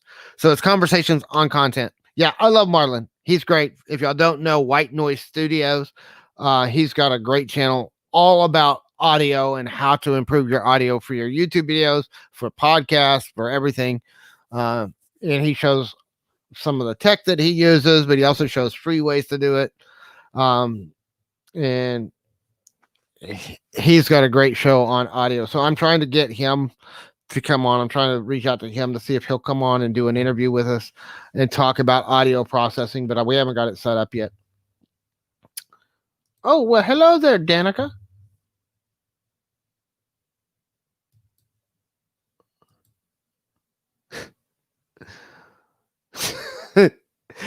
Yeah. Now, I did say that Yomi's channel was in Spanish, not mine. I married into a Hispanic family, but I do not speak Spanish. So please keep the content in English.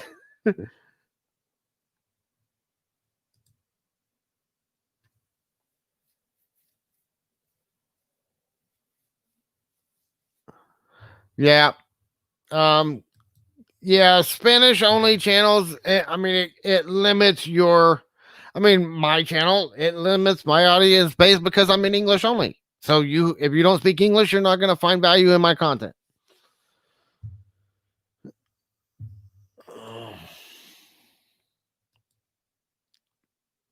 Yep, we love Marlon. White Noise Studios. He does a really fantastic job with teaching audio stuff. I've been learning a lot of tricks from him already, and I am going to be hoping to get him on the show so we can talk to him. One of the other people that I'm talking to is Doug. For those of y'all that know, I talked about him several times. Doug Houston, YT. He is a moderator on a lot of the channels that do YouTube growth strategies. I'm wanting to bring him in because he has whole playlists and whole videos on how to run proper moderation on your channels. He is probably the go-to person. If you search for anything about moderation on YouTube, his channel pops up at the top of the list every single time. He's one of the go-to people for how to moderate YouTube properly, how to moderate your chats, how to moderate your comments, and how to teach your moderators how to do their job and how to utilize the tools for moderation YouTube gives us. So I've already reached out to him, and I'm waiting to hear back from him on whether he'd come in and do a chat about moderation on YouTube.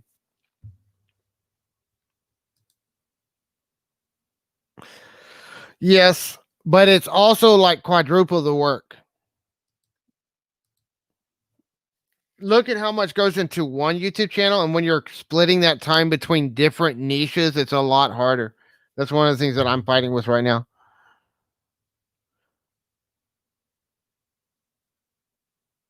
Yeah, the second channel will grow faster with your more experience. This is one of the things. My storage scavenger channel. Okay, I had other channels before. My very first channel I had for over a year, I had like 10 subscribers. gave up and walked away from it. I've had other channels that have, kind of trickled in. My Storage Scavenger, I knew a little bit more. I had already been kind of engaging in the niche. I started that channel. I got about 15 to 20 subscribers. Most of them were people that knew me that just wanted to follow along, see our adventure, see what all we were finding in the units. I started about 20 subscribers, 20 to 25 subscribers for about the first 5 months, four months. Then I finally got to where it started growing and I started getting the break. But it took me over 4 months. This channel, I had over that within the first week. And it's slowly, this channel is only 8 weeks old. It's not even 8 weeks old because I did my first live stream the first week. This is my 7th live stream. So it's less than 2 months old right now on this channel.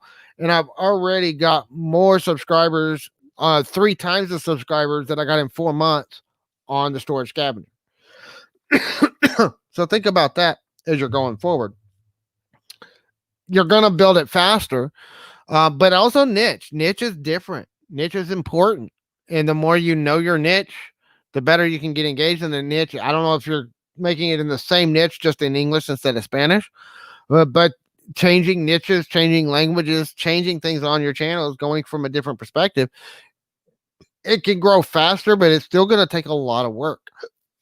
So think about how you're going to grow that channel. It can be really difficult.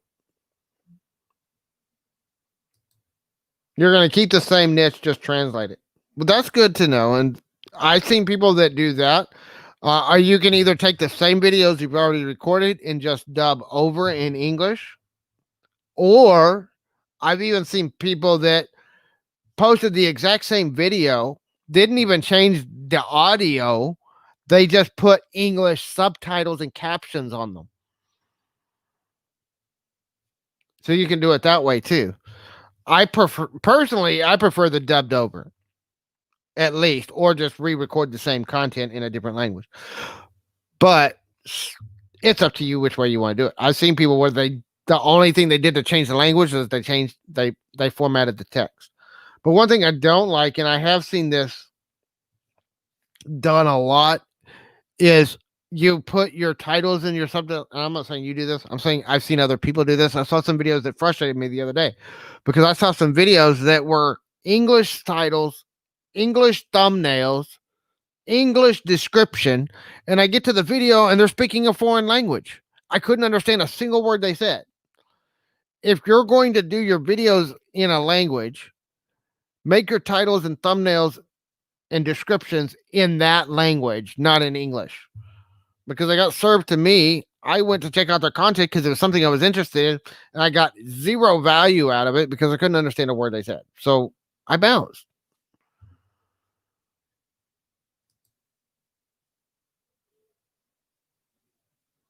Yeah, you can do that. Yeah, I would prefer not the subtitles. I've seen people do it that way, and they do get some traction and they get some views. But how well is it hitting that target audience? I don't know.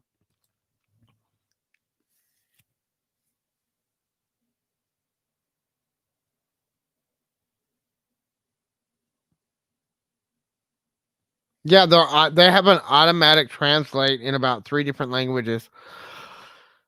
But you're also getting, if you're talking about the text translations, it's a computerized voice. And I don't know if you've ever sat through computerized voice videos. I think they're absolutely horrendous.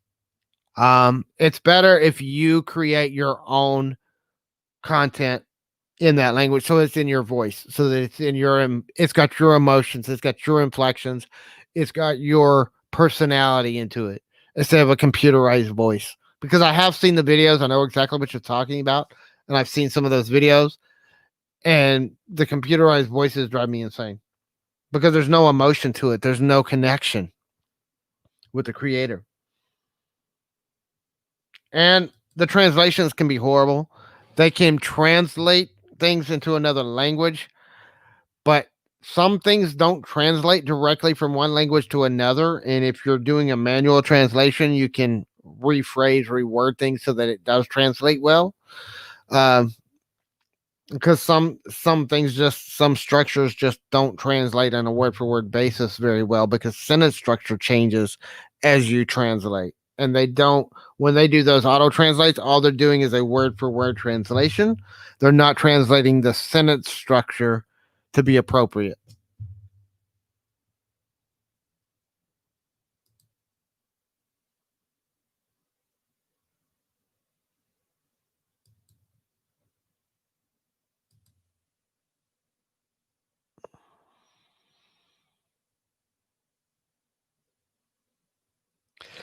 Oh yeah, the auto translates on the titles. Yeah.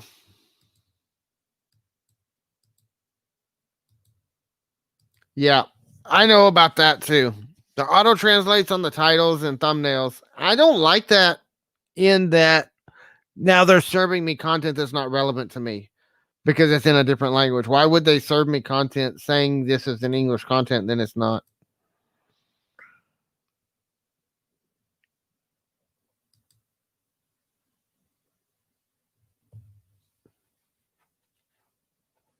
Sorry, I had to look at the chat. I see what you're talking about now. You're talking about where they're auto translating the titles and the thumbnails to English. I've seen some stuff on that too. That may be what happened with the ones that I've been served because I've been served a lot of videos lately that were not recorded in English, but the titles and thumbnails and everything were. And I don't like that because the content wasn't made in English. Why are you serving it to me in English? Because I'm not going to be interested in that content. It's going to destroy user experience on those videos if you're serving them something that they think is going to be in their language and then they get in there and the content isn't in their language. It's going to destroy the user experience. It's going to destroy the ability for those videos to serve an audience. Because then you're going to say, oh, well, this video is performing badly. Look at how badly its bounce rate is. Well, yeah, because you served it to an audience that it wasn't even made for. I've had that happen with I've had videos that were highly keyword optimized for a very specific target keyword. And then guess what? YouTube serves it to an audience that had absolutely nothing to do with that keyword, had nothing to do with even the niche I was in. And then they stopped serving that video because it had a high bounce rate and it didn't get a good click through rate. Well, of course it didn't. You served it to the wrong audience. We can only do so much to tell YouTube who to serve it to. At the end of the day, they have their own opinions on how they're going to serve the content. But if they translate the titles and the thumbnails to English and serve it to me, and then the content's in German or Japanese or Spanish, that brings no value to me. So I'm not going to watch it. But YouTube's entire focus is on the user experience. So I don't get, if you're going to translate part of it, you need to translate all of it. But I don't know. It's not my platform. So I don't know what they're doing with that. I know what you're talking about. I've seen some stuff about it. I just don't understand. It's destroying user experience. It's not building it. So I don't know why they would do it. When they've said all along, I mean, that's one of the stance I've taken on all these policy changes. Their number one goal with YouTube is a positive user experience. That's not about the creators at all. The creators are just here to serve the platform.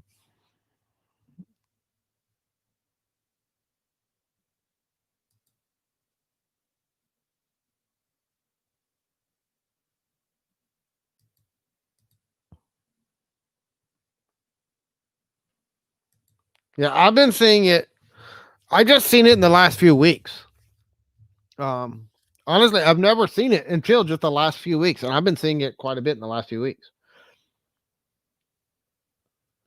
Yeah, Joy, I did that, and it's actually affecting my storage scavenger channel now because I'm losing watch hours on my channel, and part of it's because in late February, early March of last year, my wife was sick, and then COVID broke out, and my daughter was sick, and my wife was sick, and COVID was still going on. I went 4 months without putting any content out. And so I had like in that entire 4-month period, because I wasn't actively putting out content, I wasn't getting much views. I got a little bit through search, but you're talking about like in that 4-month period, I had like maybe 300 or 400 views total during the entire 4 months, and that was spread out. And that hurts your channel when you're trying to get monetized and get into the partner program, because you're losing when you start getting into that gap's going to affect your watch time. So I'm losing hours that I got in the early days when I was growing, and then it's starting to get to where that 4 months of no watch time is affecting my watch time on my channel now. And it's going to be a little while before I get past that. It's going to be August before that fully gets out of the running. It's going to be August of next year before I get to where that's no longer affecting my channel's growth.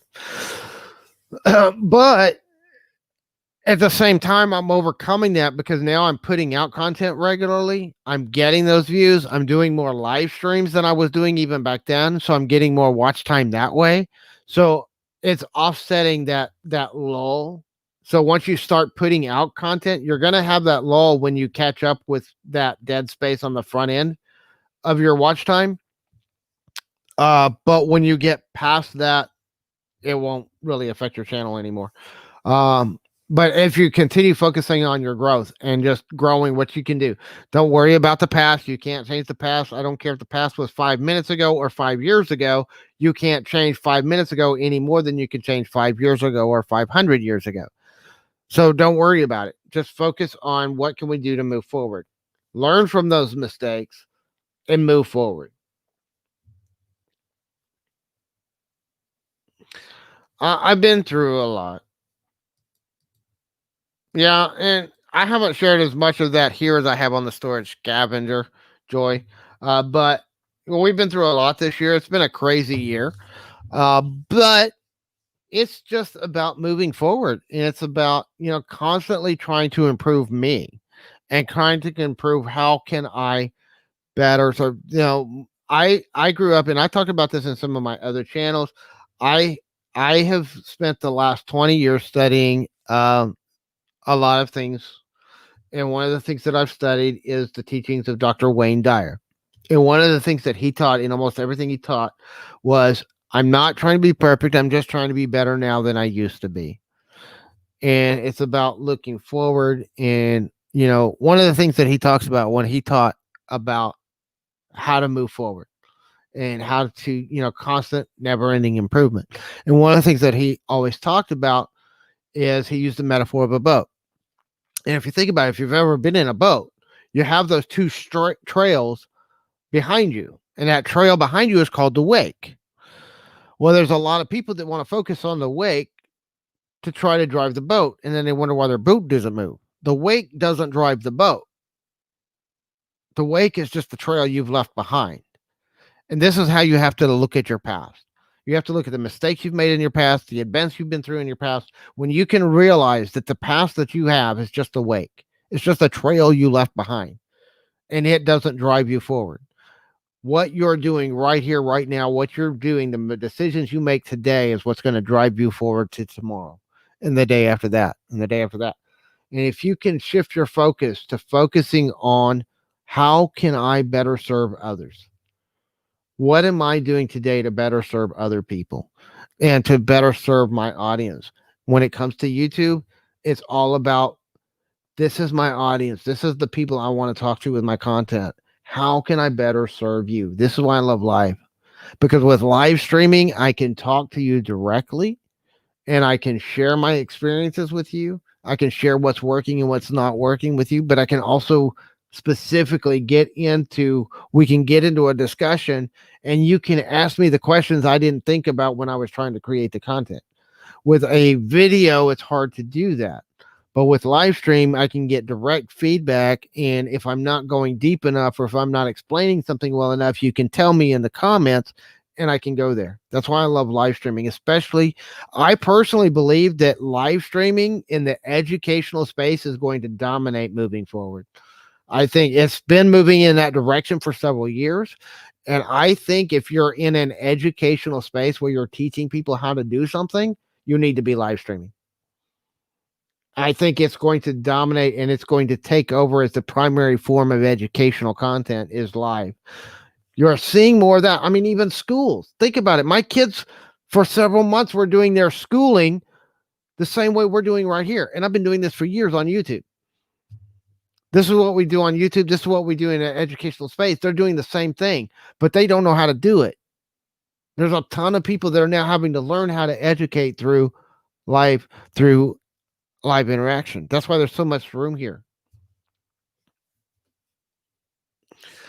I do think it helps with entertainment too. If you're in the entertainment niches, I'm not an entertainment YouTuber. I'm an educational YouTuber. Everything I do is educational based, not entertainment.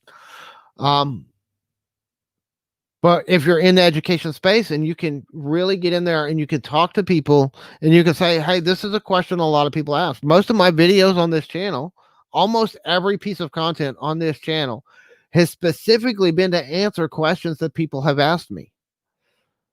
When I did the series I started the series on YouTube Analytics, and it's an ongoing series, by the way. It's something that's going to continue getting content added to it. But if you look at some of those videos, it's one of the most frequently asked questions and the least watched content on my channel. People ask me more than anything else about trying to understand these questions about analytics. So I dropped everything. I did a whole series on analytics, and I'm still ongoing doing it. But look, they're not getting very many views. They're not getting that much traction, even though it's the most frequently needed answers to people's questions.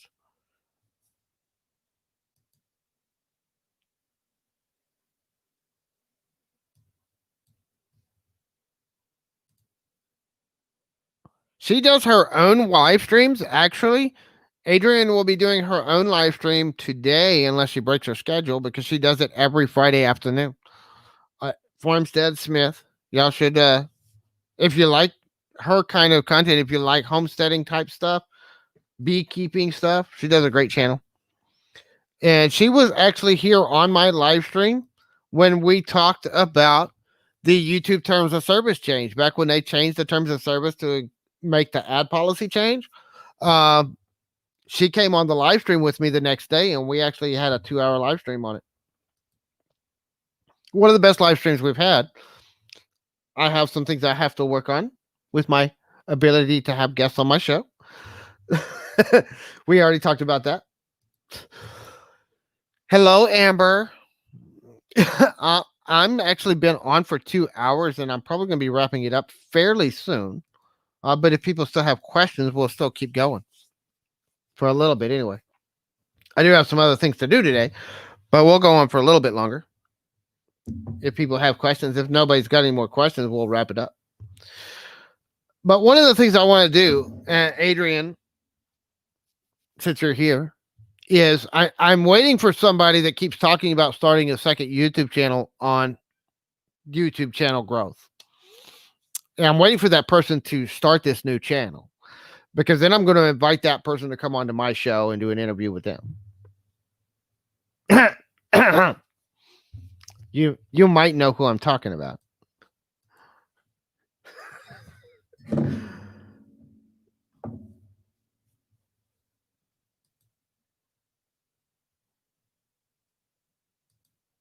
We can practice. That's great. And it's a great way to promote your new channel. I don't have a huge following, but we do have some people that watch, and I actually get more views on my replays than I do during the actual lives. So we can get the word out about your new channel, share it out. I can multi-stream it to all the platforms so that everywhere we go, people will know about your new channel. And I think that's something we could do. One, I need more practice with doing interview type shows anyway. And it gives you a chance to get on, play with your new laptop. Maybe we'll do that. We'll chat about it later. Maybe we'll do that next week. It's going to be easier with your new laptop. Yep. Oh, yeah. You're going to find, you've been doing everything on mobile devices. You're going to find things so much easier once you get it all set up and you know how things work on the laptop. You're going to find it's so much, there's so much you can do on a laptop that you can't I love D, and I love the fact that he teaches how to do everything on mobiles. But there's so many limitations to mobile devices still. There's still so many things you can do better, faster, easier with a computer than you can. You can do it all on a mobile. You can do everything we can do on a mobile. I've done it. When I first started, all I had was my phone. I didn't even have a tablet. I just had my phone, and that was it.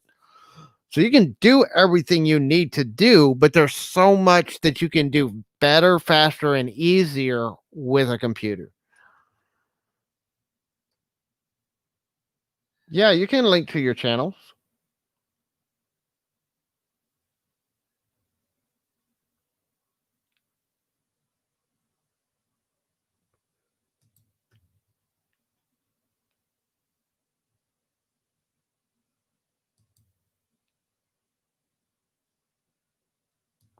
Yeah, you're good. Drop those links. You have a wrench.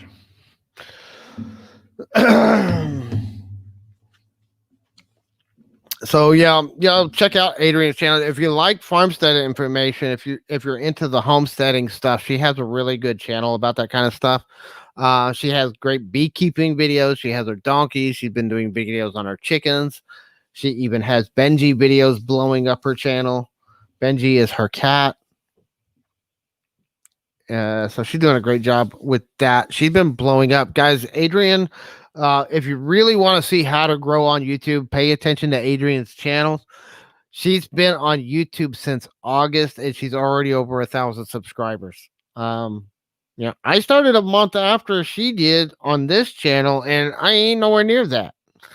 Of course, different niche, different communities. Also, I'm distracted by running multiple channels. If I was to put in the time and the effort, would I be at that level? Maybe not, but I'd probably be further along than I am now if I was to focus on just one channel. Storage Scavenger, still have to run it though. That's my primary income stream for my family right now. Got to keep a roof over the head, got to keep the family fed. So, but eventually there's going to be a pivot where, and I'm already working on that pivot, but there's going to be a pivot where this dominates my time more than the Storage Scavenger does. My soon to be channel. So y'all check out Adrian's new channel. Is this the one you were moving the brand channel the other day?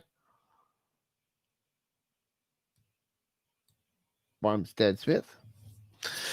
So yeah, y'all check out Adrian's channel. She's doing a really amazing job with growth. She's nailed thumbnails. She's nailed being able to get that click through rate. She's also got a really engaged audience.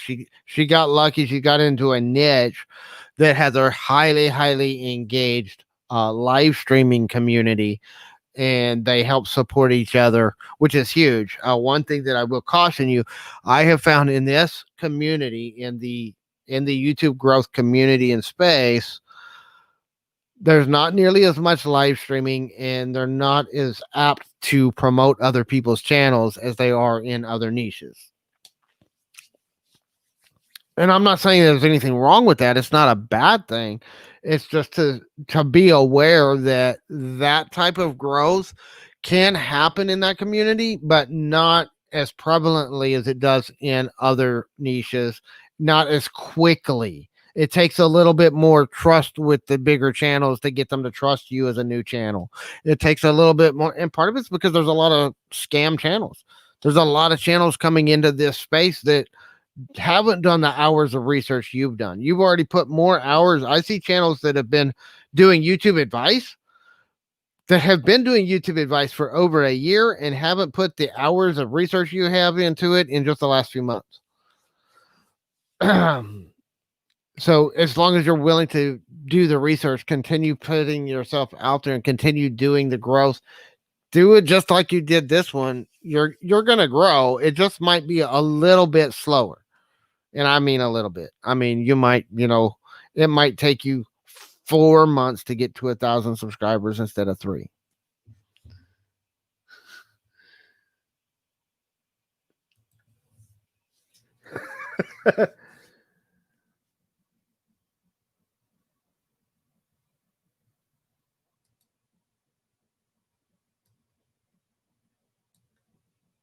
Okay.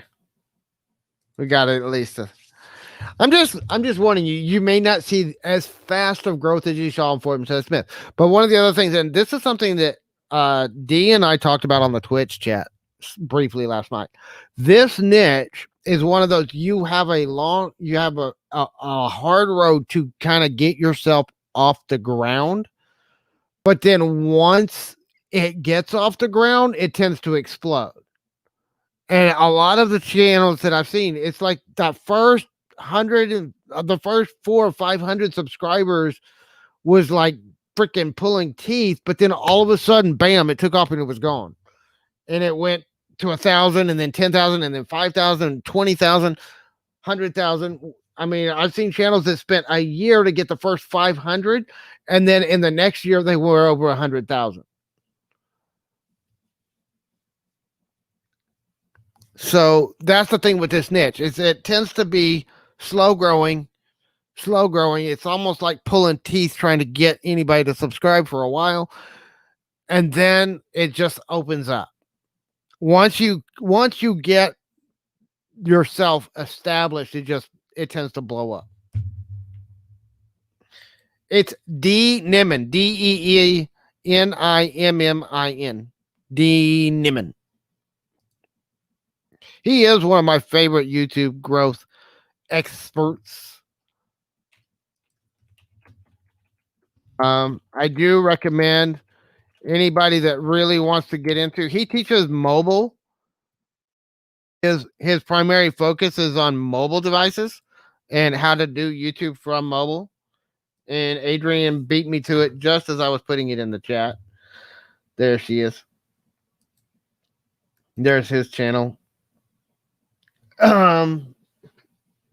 But D Nimmin is a great resource for beginning YouTube, for getting yourself out there, and how to do everything on a mobile device. He teaches how to edit on a mobile device. He teaches how to do everything.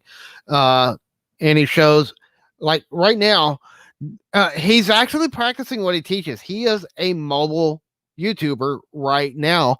He lives in Thailand, and right now he is stuck in Mexico because of COVID. He cannot leave the country and get home. Thailand is completely locked down. He can't get back to his home in Thailand. So he's been stuck in Mexico for 8 months. He was there on vacation, and he was supposed to be there for a couple of weeks and then go home. And then COVID broke out and he got locked into Mexico. So everything he's teaching, he's doing. He is a mobile creator. Everything that he uses, he has a lot of tech and a lot of cool gear, but every piece of gear he has fits in one piece of carry-on luggage that he can put on an airplane and go.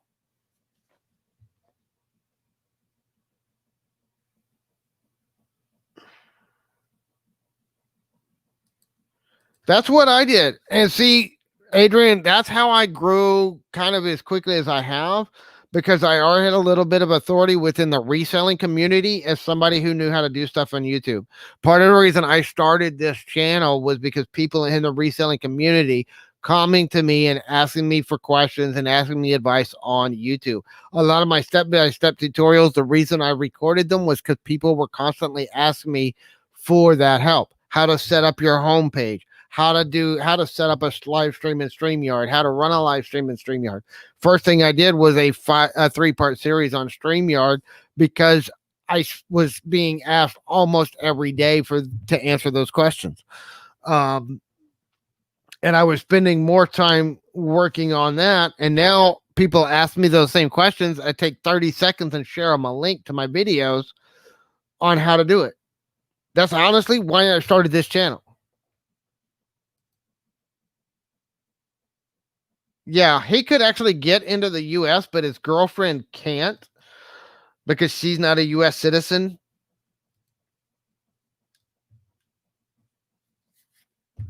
So,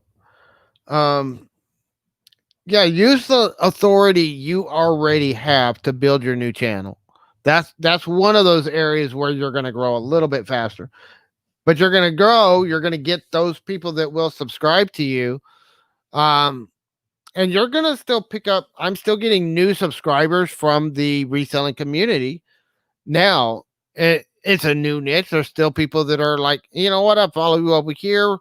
They're slowly trickling over here. So some of the subscribers I'm still getting are still coming from that community that haven't subscribed to me yet.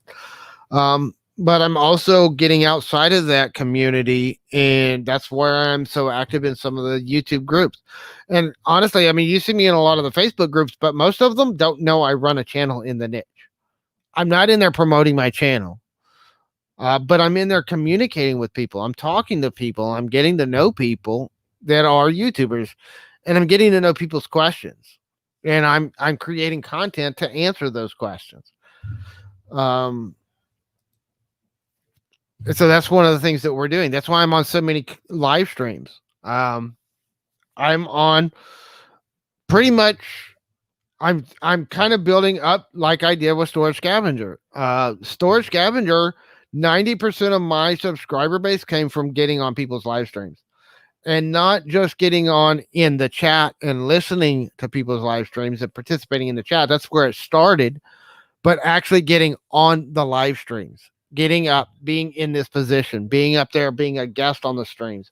That's where about 60 to 70% of my Storage Scavenger subscribers came from. Getting out, but I was doing it almost every day for months. Getting out on every single live stream I could. I was spending more people on other live streams than I was on my own channel. I don't necessarily recommend doing it to that extreme. I do more. I started focusing more on the SEO, the recommended content, all that kind of stuff. I also found that with my Storage Scavenger channel, when I got to about 70 videos on the channel is when I started getting more recommended content. I started getting more recommended, more suggested, and more browse features. And I'm starting to get more viewers from search. Once I hit about 70 videos on the channel, part of it's quality. As I got to that point, my quality was getting better. But part of that too is YouTube having enough content on my channel to know where to put me and where to recommend me, where to suggest my videos to.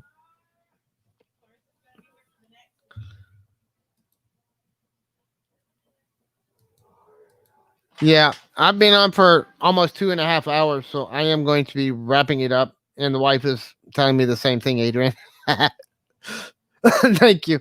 I appreciate y'all, and I'm trying to, do what I can to serve the community. That's why I'm trying to be here.